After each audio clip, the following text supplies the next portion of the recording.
Olá a todos, este é o nosso encontro de cinema e psicanálise, luz, câmera, pulsão, de agosto de 2023. Estamos entregando com um pouquinho de atraso aí, pedimos desculpas, né, pelo atraso, precisávamos sair de férias, não deu tempo antes, né? E esse foi um evento que retomou nosso formato presencial, lá no Espaço Cultural da Associação Médica de Londrina. E todos os meses estaremos tentando fazer presencial quando não for possível, estar fazendo a transmissão online, a transmissão ao vivo do evento, simultaneamente, no nosso canal, aqui no YouTube. A gente vai deixar sempre um vídeo, fica prometido aí, especialmente para as pessoas que nos acompanham, que participam dos nossos grupos de estudo e que não residem aqui em Londrina. Mas este, então, é o filme Volver, do Pedro Almodóvar, né? Que é um diretor dos que mais tiveram participando aqui com a gente. Está aí o pôster aí do filme aí para a gente tá vendo, está acompanhando. Vou colocar algumas imagens, algumas questões sugestivas aqui para vocês, né? E este é um filme de 2006, do Almodóvar, né, que está disponível aí na Netflix, um filme muito, muito interessante, muito positivo, muito a cara do Almodóvar, um dos filmes mais premiados dele, né? Produzido por ele mesmo, pela sua produtora, a LDC, né, espanhola, né? E que marcou bastante, né? Os que acompanham a obra de Almodóvar e os que não são tão familiarizados assim também com Almodóvar, tem aí nele este filme. Esses aí, vários outros filmes que já estiveram com a gente no Luz, Câmera, Pulsão, no formato presencial, em outros momentos, né? Em outras temporadas, em outros encontros nossos, né? Recomendamos a todos, né?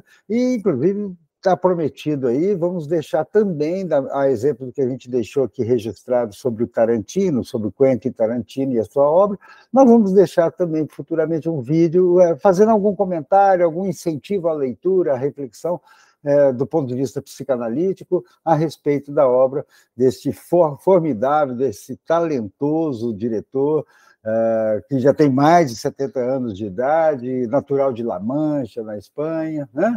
E que faz com que nós, já entrando aí um pouco no filme de hoje, né, faz com que nós, espectadores, a gente seja empurrado para uma posição de um sujeito bastante polissêmico, bastante carregado de múltiplos sentidos, né? Os filmes de Almodóvar, e Volver é um filme assim, né, é bastante fértil, bastante potente em produzir uma riqueza de associações, de alegorias, de simbolismos, e isso em várias camadas, né?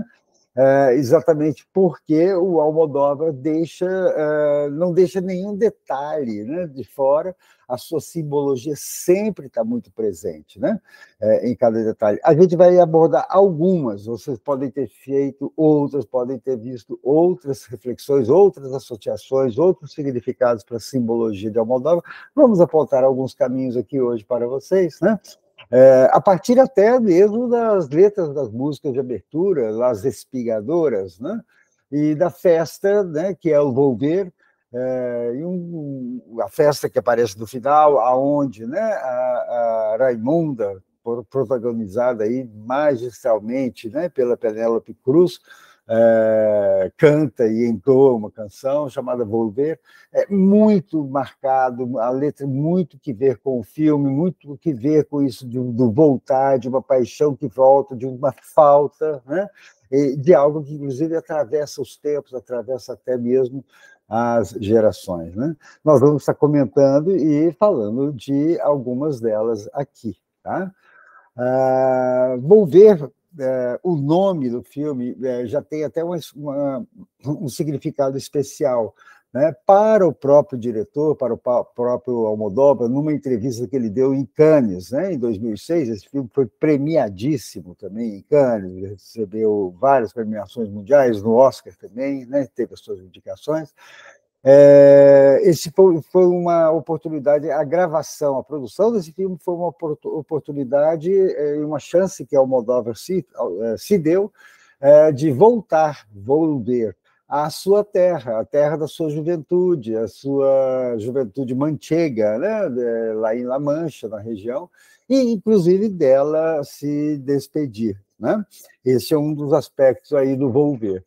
Volver também foi um filme que marcou o retorno, a volta, o volver de Carmen Maura, que é uma atriz consagrada, uma atriz espanhola consagrada, e durante 18 anos ela esteve fora das telas de Almodóvar, houve uma divergência, houve uma ruptura, né? E que ainda bem ela acabou chegando ao final, essa ruptura, e temos aí um belíssimo trabalho da Carmen Maura, protagonizando a Irene, a mãe, a matriarca aí, dessa família, depois de 18 anos distante, né, das obras aí do Almodóvar. Né? Os temas de Volver são temas bastante recorrentes em Almodóvar. Né? Um universo familiar, carregado de afetos e também de segredos familiares, o crime, a tragédia, personagens complexas, né, por um lado, e, por outro lado, também sempre uma pegada na direção do feminino e a mulher no seu vigor de força, de beleza, de valores, de solidariedade entre as mulheres, né? Um filme bastante marcante, vamos dizer assim, do ponto de vista também dessa marca registrada aí do Almodóvar, que é justamente a questão aí do feminino. Né? Por outro lado, é um filme também que nos fala de morte, de tragédia, tá? E já falando um pouco, já recordando, já complementando com as nossas reflexões aqui, tá? Vamos pensar um pouco assim que Nietzsche, porque não é uma morte qualquer, né? No filme Volver. Nietzsche intuiu, né, que a crença na volta dos mortos, porque o filme é a volta de uma mãe que havia morrido e que, na verdade, não havia morrido, né? A volta de uma morta, de uma falecida, né? Nietzsche intuiu que a crença na volta dos mortos era alimentada justamente pelo aparecimento de falecidos, de pessoas já falecidas nos sonhos, né? Bom, seja como for, nós sabemos que os velórios, né, nos dias contemporâneos, até nos dias contemporâneos, eles inauguram o luto, por um lado, e por outro lado, continua a ser, ao longo das gerações e das culturas, uma ótima oportunidade de se atualizar o repertório de piadas. Tá?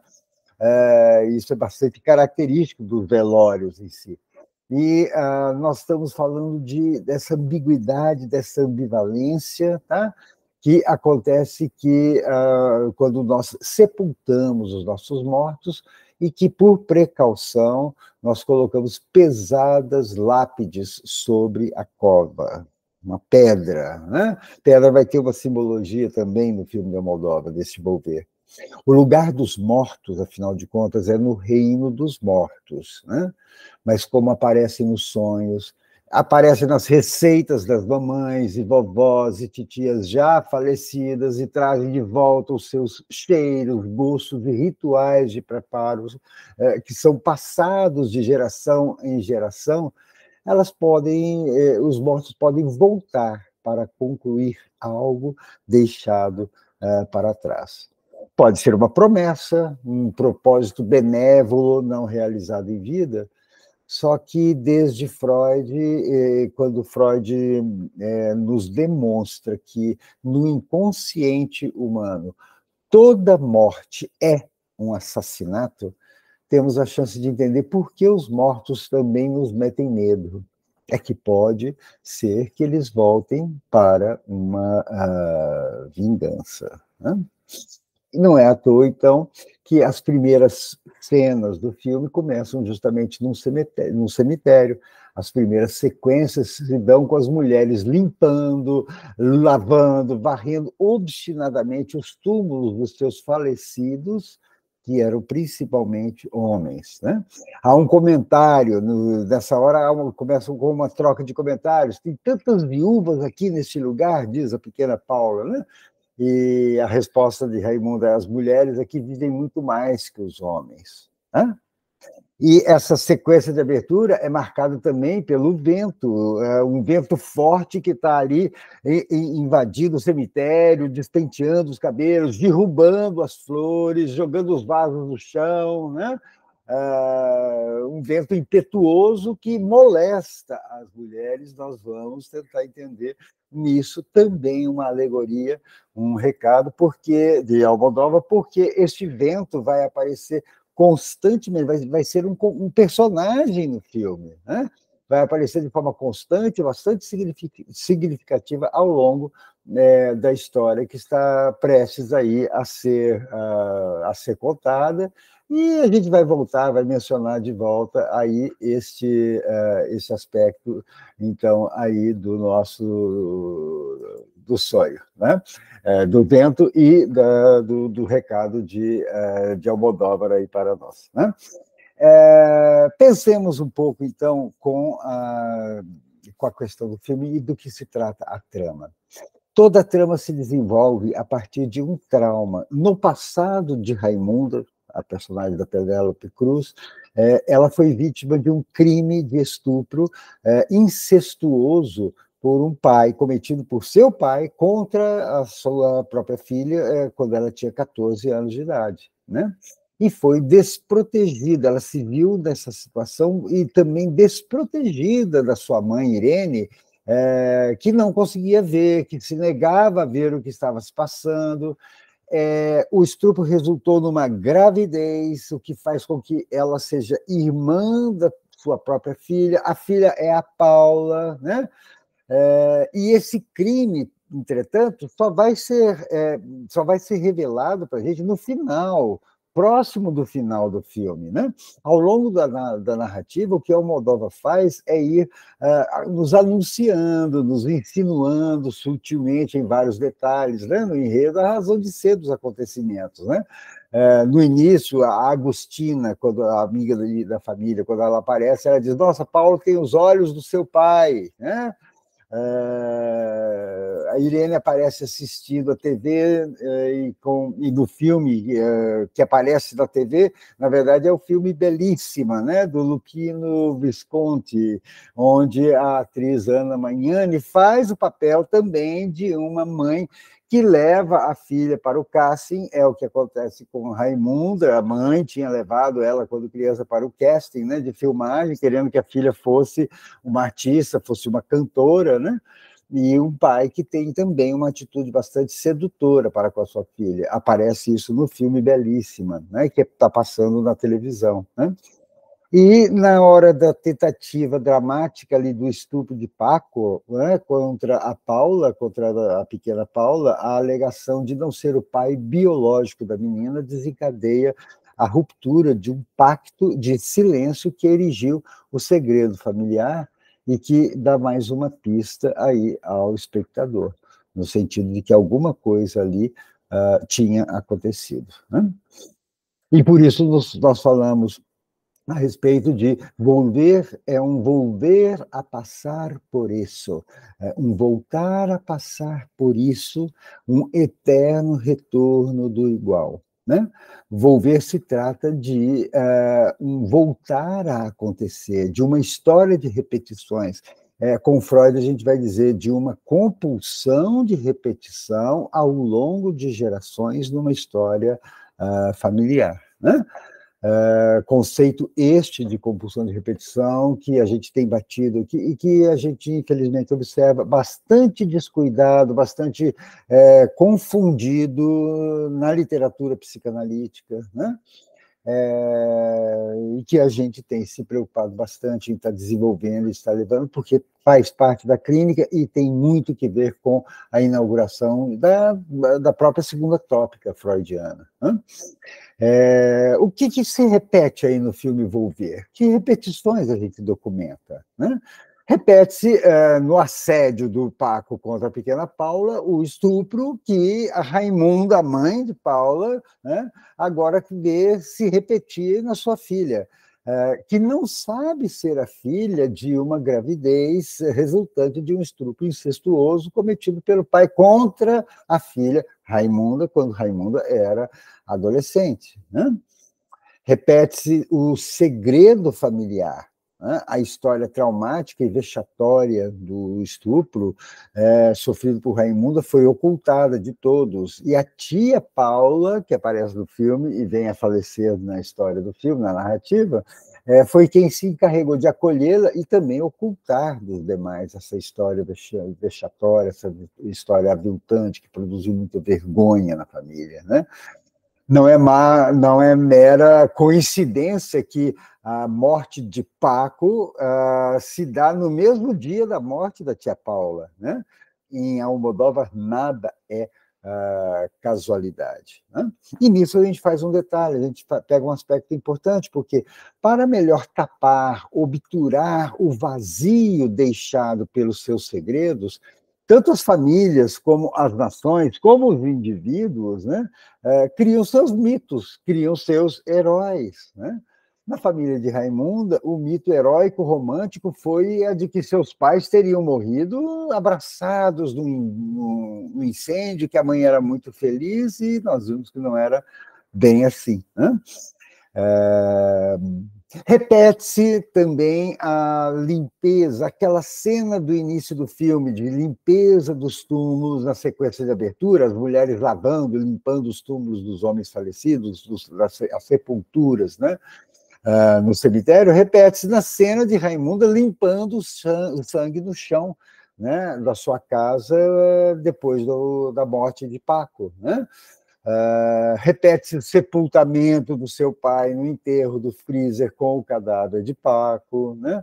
Repete-se um vento forte que ganha status de personagem poderoso, porque ele aparece derrubando os vasos de flores nos túmulos, movimentando as pás dos aerogeradores, né, de energia eólica, que são repetitivos, que são recorrentes no filme, arrastando as caçambas de lixo, né, na rua, e especialmente alimentando e espalhando as chamas do incêndio que matou a mãe de Agostina, junto ao seu amante, que era o pai de Raimunda, que era um homem violador, um homem estuprador. A versão mais tóxica, mais violenta e mais onipresente, portanto, de uma certa masculinidade tóxica, fica simbolizada nessa impetuosidade do vento que chega a todo lugar, derruba vasos do cemitério, faz propagar com mais força e mais rapidez o incêndio que matou o pai violador, tá? Por que dizemos isso? Lembram-se que no começo do filme, quando o vento está atrapalhando tudo, derrubando os vasos com as flores, né, e atrapalhando o cabelo, a Raimunda resmunga viento de los cojones, né?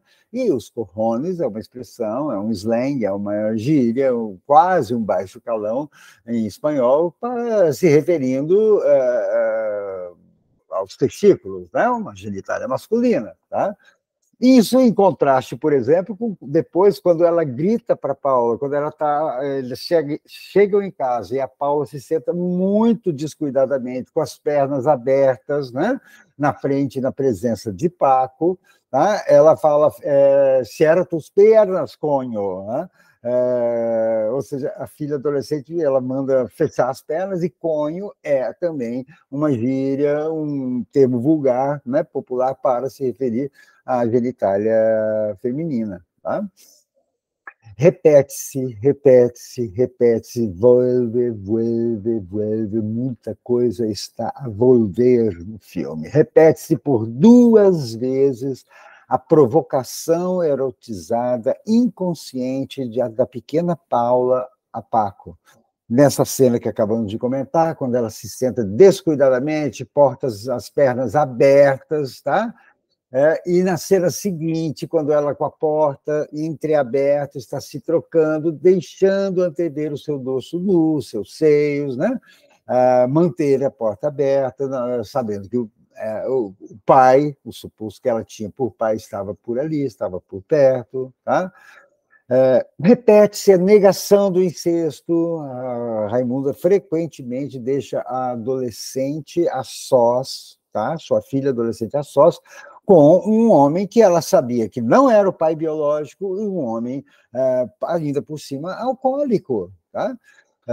Na noite que Paula mata o Paco para se defender do ataque, da tentativa de assédio, de estupro, a Paula, a Raimunda, demora muito, né, para se dar conta de que algo grave tinha acontecido. Vem caminhando com a filha pela rua, tudo estava estranho, e ela demora muito a se dar conta. Ela repete com a filha, portanto, a negação da qual ela se queixava da sua própria mãe, Irene. Né? O que Irene fez com ela está fazendo com a própria filha, e ela não se dá conta, né, do que estava já acontecendo há bastante tempo. Né?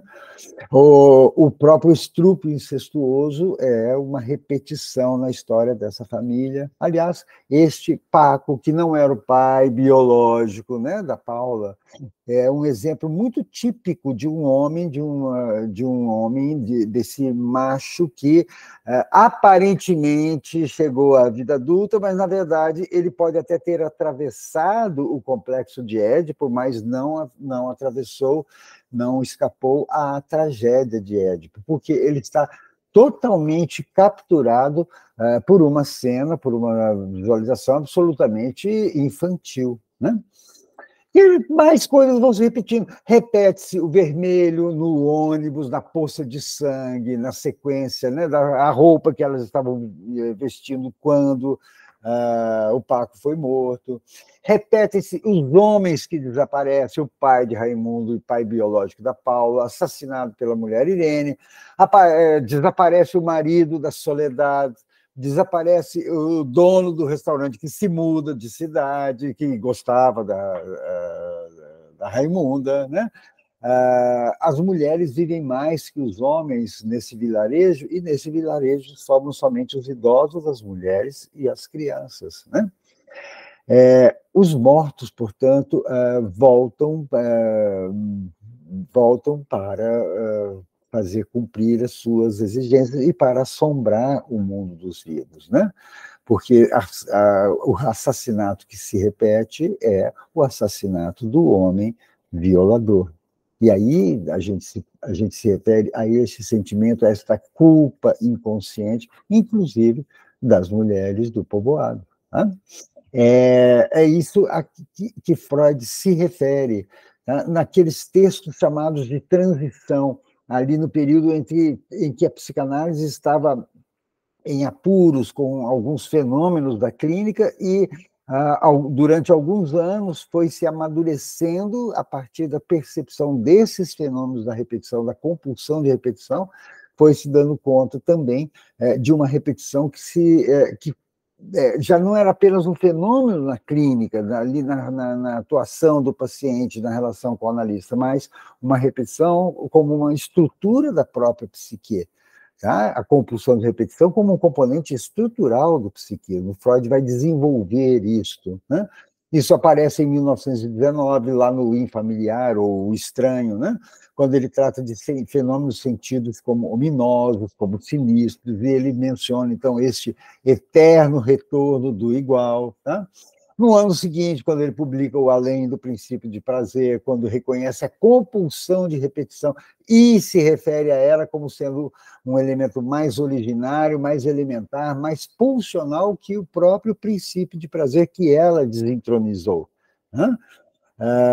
Repete-se em O Eu e o Isso, quando Freud apresenta a sua segunda anatomia da mente, a que é prevalente até hoje, a segunda e definitiva tópica, né, freudiana, quando ele encontra para isso que é transmitido de geração em geração e dá o nome justamente de isso, né, em português também costuma se chamar de id, né, e na literatura psicanalítica inglesa também, esse isso hereditário que lá no Eu e o Isso de 1923, Freud diz que alberga no seu interior o resto de inumeráveis existências eu e que o super-eu extrai forças, né, para recriar e procurar dar uma ressurreição a essas existências eu, a esses traços herdados de existências ancestrais na vida do sujeito humano.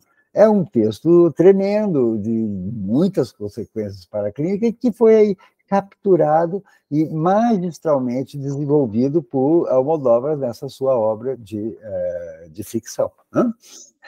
E com isso nós chegamos, então, ao clímax do filme, que é justamente um filme sobre essas mulheres, as mulheres de Volver e os destinos dessas mulheres. Né?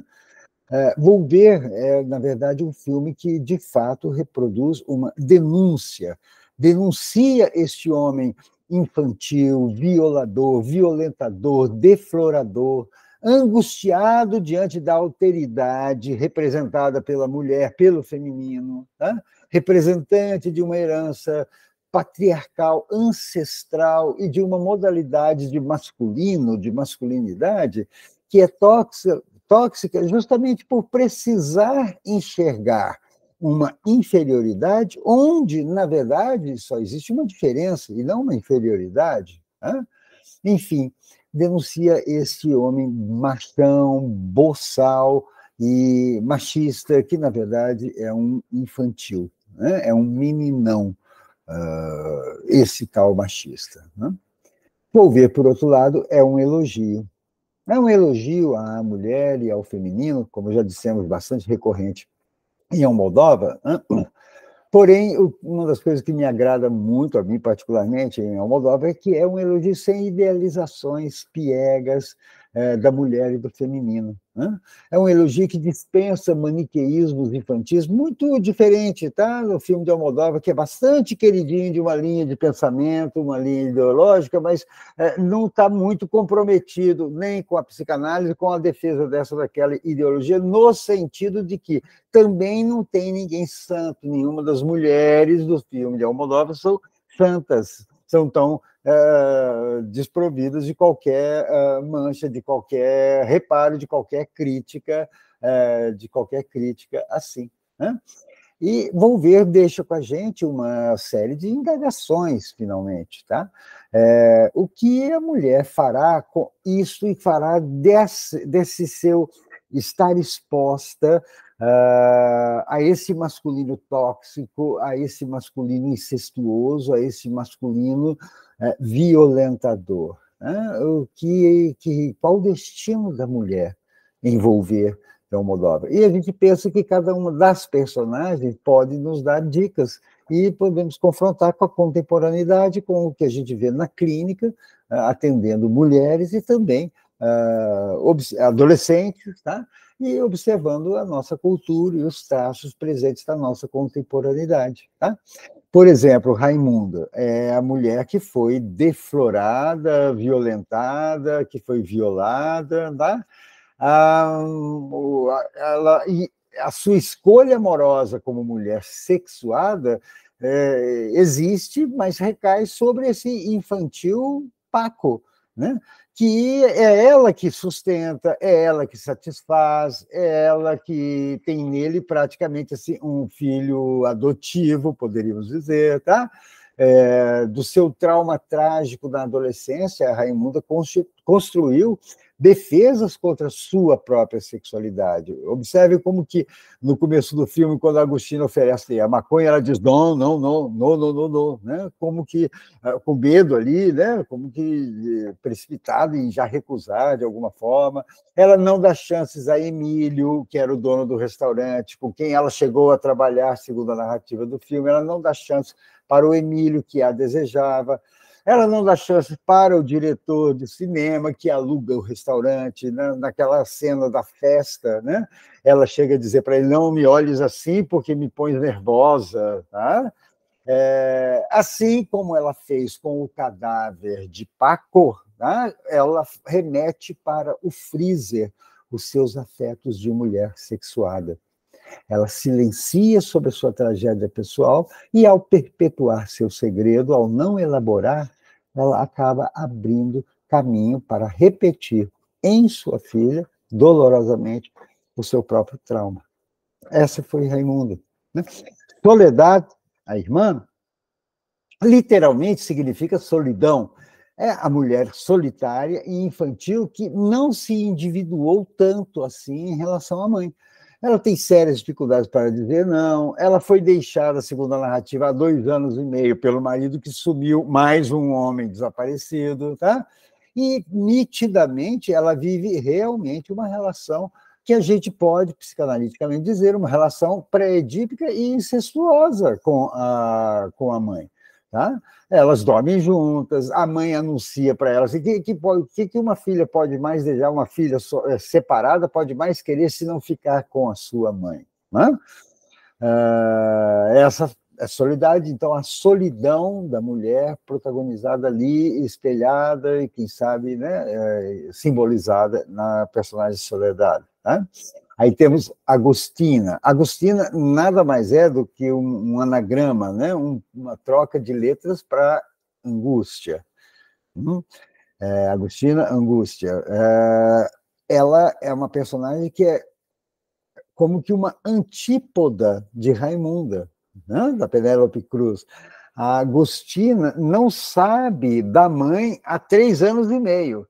Ela pensa que pode estar viva, mas ela está morta. Enquanto Raimunda sabe que a mãe está morta, mas, na verdade, ela está viva. Uma sabe da mãe, a outra deseja saber da mãe. Elas são antípodas, né? Como o negativo e o positivo, né? De uma fotografia. Né? Outra mulher do filme, Paula. Paula é a garota adolescente, né? Paulus, o nome Paula, né? Paulus quer dizer, vem do latim, significa pequeno, né? Pequenino, pequeno, né? É a mais jovem das personagens. A pequena Paula é nascida de incesto e não sabe, ela é fruto de um estupro e não sabe, né? Um perfil bastante comum dos adolescentes contemporâneos, né? Observar, que a gente pode observar.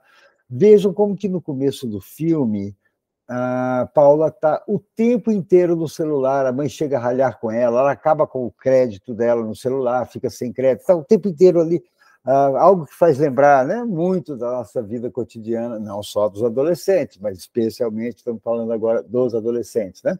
E observe que após a revelação da verdade sobre ela, em nenhum momento Paula vai ser vista durante o restante todo do filme pregada daquela forma no celular. Né? O que nos faz pensar muitas vezes, e é o que a gente observa na clínica também, tá? O celular e o online contínuo como uma via de escape justamente desse recalcado familiar, né? Muitas vezes um recalcado, sim, trágico, incestuoso, ou, no mínimo, entediante, boçal, hipócrita, né? O que será isso? Nós queremos disciplinar nossos adolescentes, e devemos disciplinar, colocar limites no uso do celular, sim, mas o que a gente pode tentar perceber dessa atitude, né, de alienação? Né? Observe como que, na personagem Paula, uma outra crítica ao feminino de Almodóvar é que, até os 14 anos, foi negada a Paula saber, né, da verdade sobre a sua vida. Foi negada pelas mulheres em quem ela confiava. Né? E a verdade trágica da sua vida foi oculta pelo silêncio sobre a sua concepção. O que será da vida de uma garota assim? Né? E, finalmente, chegamos a Irene, que é justamente a mãe idealizada de Raimunda, a mãe que ela, após a morte, coloca naquela posição de idealizada, até pela grande culpa que a Raimunda sentia, pela raiva, porque a mãe se negou a perceber os riscos que ela passava, o assédio que o pai biológico lhe fazia a Raimunda quando adolescente, na idade da Paula, sua filha hoje, no presente ali da trama. Né? Na verdade, essa mãe idealizada era realmente a mulher traída. Me puso los cuernos hasta el último dia de sua vida. Me pôs chifres até o último dia da sua vida. Com o detalhe que foi ela, a Irene, que decidiu que aquele dia da morte era o último da vida, né, do seu marido, né? A Irene constrói o seu próprio mito familiar e retira-se para ser uma mãe fantasma que voltará um dia dos mortos, volver, né? Ela é a matriarca familiar, que é quem decide quem ela matará, quem ela deixará viver, que invade o porta-mala do carro da Soledade, se instala na sua casa como se fosse sua, já dissemos, né? Se sentindo a dona do lugar, que o destino da filha é ficar para a mãe, porque a filha está separada, né? É a mãe fantasma que ressuscita, que volver dos mortos para terminar algo que ela tinha deixado incompleto. Ela quer o perdão de Raimunda pela sua culpa, ao não ver o que se passava, né?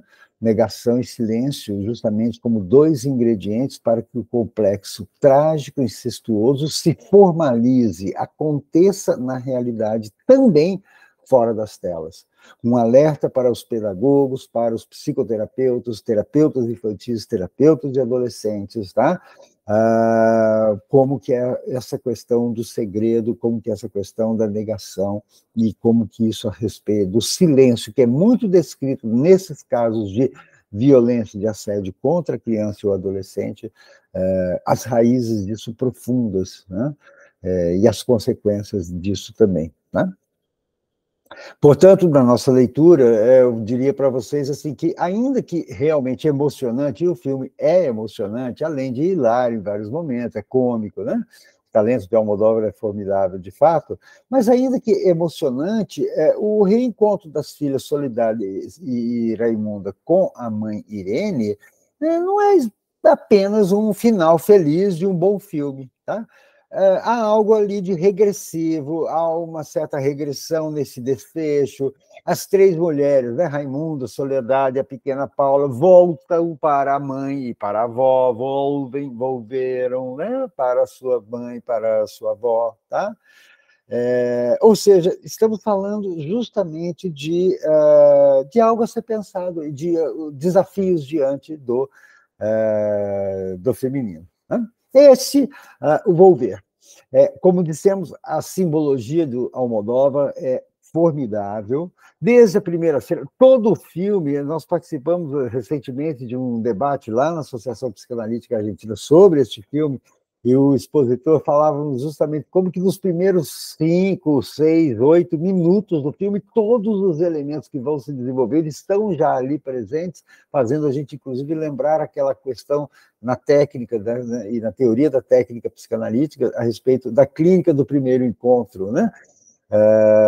Muito interessante ser pensado, né?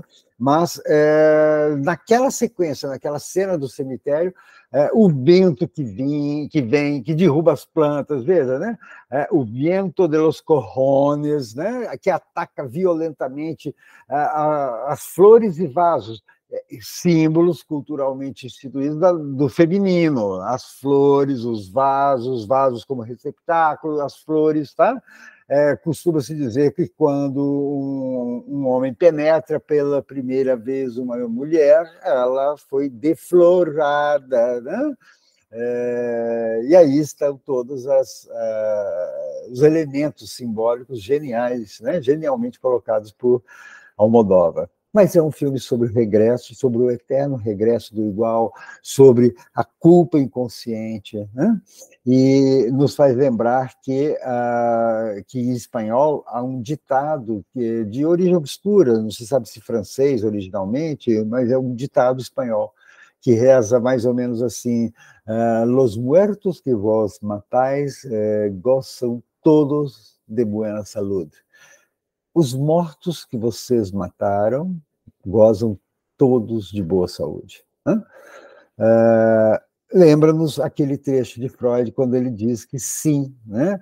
Que através do super-eu, das nossas instâncias internas profundas de culpas, a gente faz como que reviver, fazer uma ressurreição, dar uma ressurreição a traumas ancestrais inscritos na história de família e na nossa própria história como sujeitos humanos, esquecidos, recalcados, que ficaram lá dos nossos próprios tempos infantis. O fato é que não há morte no nosso inconsciente, né? Os mortos vivem em nós e sempre voltam. Estamos sempre sujeitos a isso, ao isso, a isto, a isto que quer volver de los muertos. Isto que quer sempre voltar a acontecer. Né? Bom, gente, é isso, tá? Vocês podem contribuir também com as reflexões, com as ideias. Tivemos o evento presencialmente lá na Associação Médica de Londrina, no Espaço Cultural, no centro da cidade. Fica aí o convite, fica um agradecimento a todos vocês que lá estiveram e também que têm prestigiado a gente, acompanhando, né, esse projeto, essas discussões, e enviando, vocês têm enviado sugestões de filmes, é isso mesmo, tá? Que a gente tem pedido, são sempre muitos bons filmes, tá? E a gente pede que vocês continuem com as suas críticas, comentários, sugestões, né? E a partir de agora, deste mês de agosto, e agora em setembro também, e seremos em outubro, teremos em dezembro, encontros presenciais no Espaço Cultural. Agradecemos mais uma vez a Associação Médica de Londrina, né, que nos agracia, que nos acolhe, que oferece toda aquela estrutura, né? E contamos com vocês no nosso Luz, Câmera, Pulsão, nossos encontros de cinema e psicanálise. Setembro agora temos mais. Um grande abraço a todos e até lá.